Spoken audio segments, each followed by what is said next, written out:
Deep in the heart of Whispering Woods, where the trees were so tall they tickled the clouds, lived a little owl named Ollie. Ollie wasn't like the other owls.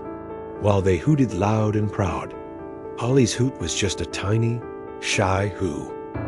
And while they swooped through the sky with great big flaps, Ollie preferred to hop from branch to branch, his fluffy feathers rustling softly. His home was a cozy nook in the oldest oak tree, a place filled with shiny pebbles, colorful leaves, and his favorite soft moss blanket. From his window, he could see the entire forest. He watched the squirrels chase each other up and down the trunks, the rabbits nibble on sweet clover, and the fireflies begin their nightly dance as the sun dipped below the horizon. One evening, as the moon cast a silvery glow over the woods, Ollie noticed something strange. A faint, reddish-orange light flickered in the distance, near the edge of the forest. It wasn't the gentle glow of the fireflies. This light was angry, and it was growing. The air, usually filled with the sweet scent of pine and damp earth, now carried a sharp, smoky smell. Ollie's heart did a little flutter thump.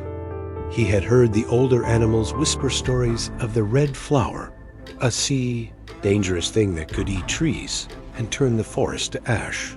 Fear pricked at him, making him want to snuggle under his mouse blanket and hide.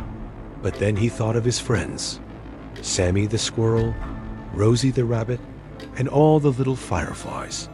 He couldn't just hide while they were in danger. Taking a deep breath, he puffed out his chest. "Who?" he whispered, but this time it was a determined who.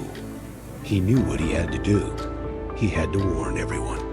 Spreading his wings, Ollie took a leap. It wasn't a graceful swoop, more of a clumsy flutter, but he was flying.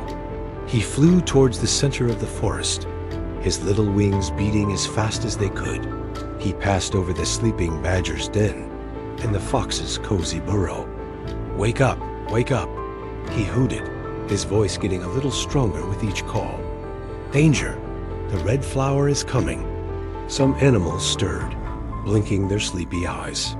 A grumpy old bear grumbled, "What's all this fuss, little one? Go back to bed." But Ollie didn't give up. He flew lower, circling above the rabbit warren. "Rosie, wake up! The forest is in danger."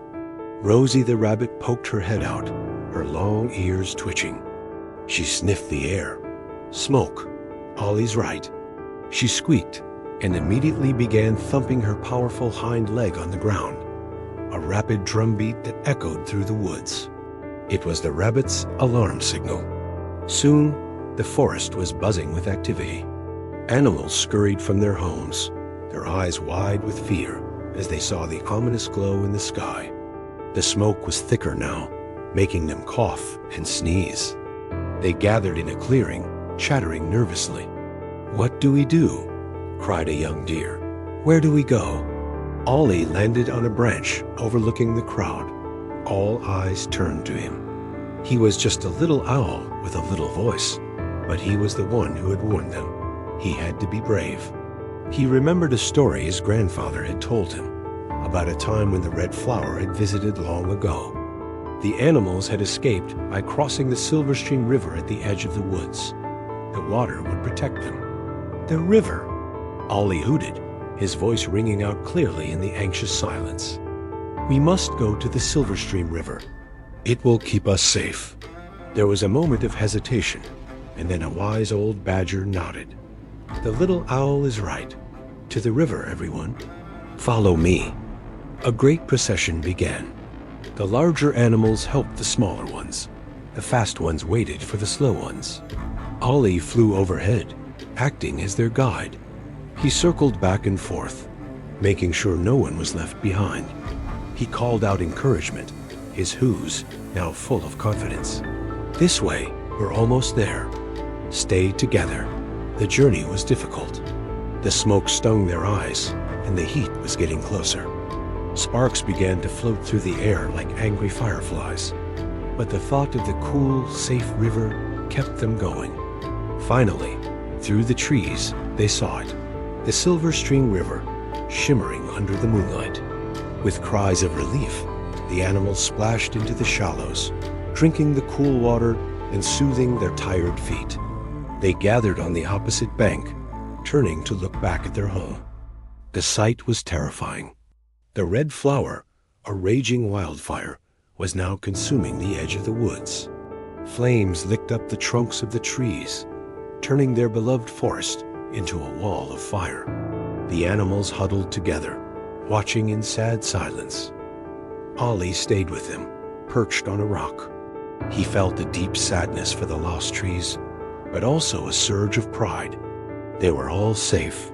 He had done it. He had helped save his friends. As dawn broke, a new sound filled the air. A loud, rumbling noise from the sky. Giant metal birds, bigger than any eagle, appeared. They swooped down low over the forest, dropping huge splashes of water onto the flames. All day they worked, back and forth, until finally the last of the angry red glow was gone, replaced by plumes of white steam. The animals cheered. Their forest was scarred and blackened, but it was not completely lost. In the days that followed, the animals worked together to begin healing their home. They cleared away the charred branches and planted new seeds. And they all looked at Ollie with new respect. He was no longer just the shy little owl with a tiny hoot. He was Ollie, the hero of Whispering Woods. One evening, as the first stars appeared, the animals gathered in the clearing for a celebration. They had built a special perch for Ollie on the highest branch of the great oak, which had been spared by the fire. Sammy the squirrel scampered up with a garland of the prettiest flowers. "For you, Ollie," he chattered. Rosie the rabbit thumped her leg, not in alarm this time, but in a happy rhythm of thanks. Ollie looked down at all his friends, his heart full. He took a deep breath, puffed out his chest, and let out the loudest, proudest, most wonderful hoot the forest had ever heard. It echoed through the trees, a song of bravery, friendship, and hope for their new beginning.